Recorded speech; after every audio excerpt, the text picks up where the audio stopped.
আল্লাহ রাব্বুল আলামিন বলেছেন, ওয়ামা মিন দাব্বাতিন ফিল আরদি ইল্লা আলাল্লাহি রিজকুহা।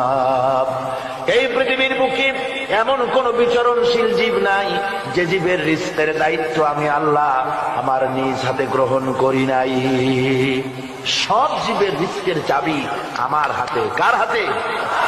তাহলে ভয়টা কিসের? আপনার একটা পেট, তাই নিয়ে এত চিন্তা।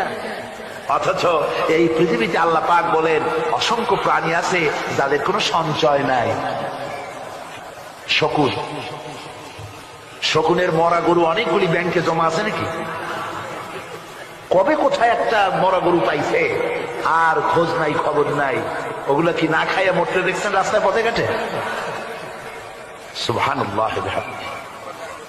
অসংখ্য প্রাণী এভাবে দুনিয়া আছে। আল্লাহ রাব্বুল আলামিন বলেন যাদের কোনো সঞ্চয় নাই, যারা কোনো সঞ্চয় করে না, এ ধরনের সাপগুলি, শিয়ালগুলি, বাঘগুলি, পাখিগুলি, জলচর প্রাণী, স্থলচর প্রাণী আর অন্তরিক্ষে মহাশূন্যে উড়ে বেড়ায় যে সব প্রাণী, এ ধরনের শত সহস্র কোটি কোটি প্রাণী, তারা সকাল বেলায় খালি পেট নিয়ে বেরিয়ে যায়। খালি পেট নিয়ে সকাল বেলায় বেরিয়ে গেল, আবার সন্ধ্যায় যখন বাসায় ফেরে সমস্ত প্রাণীগুলির পেট আল্লাহ রব্বুল আলামিন ভরে দেন। সুবহানাল্লাহ। একটা প্রাণীও খালি পেটে বাড়ি ফেরে না। সুবহানাল্লাহ, সুবহানাল্লাহ।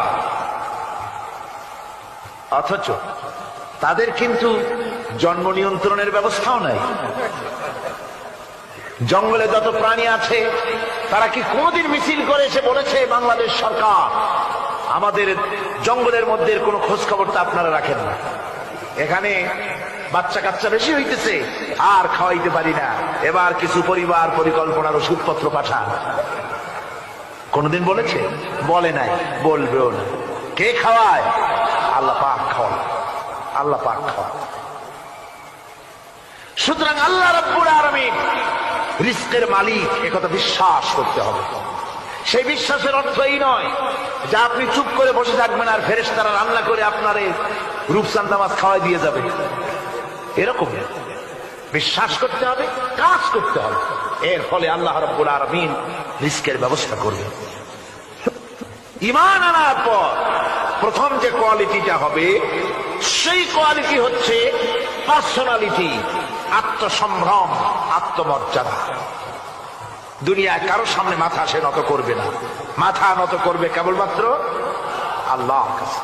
সে বিশ্বাস করবে খাইরিহি ওয়া শাররিহি মিনাল্লাহি তাআলা, ভালো মন্দ সব কার কাছ থেকে হয়?